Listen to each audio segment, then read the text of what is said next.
வாய்மொழியும் எந்த தாய்மொழியும் இன்று வசப்படவில்லையடி.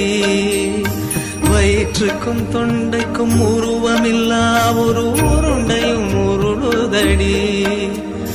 காத்திருந்தால் எதிர்பார்த்திருந்தால் ஒரு நிமிஷமும் வருஷமடி.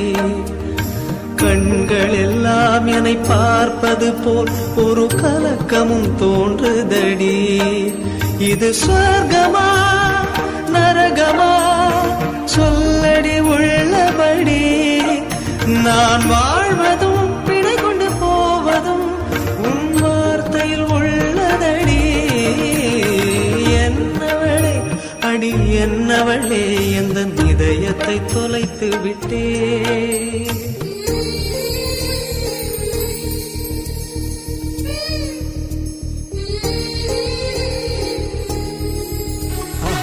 மறக்காம சர்ப்ரைஸ் பண்ணுங்க.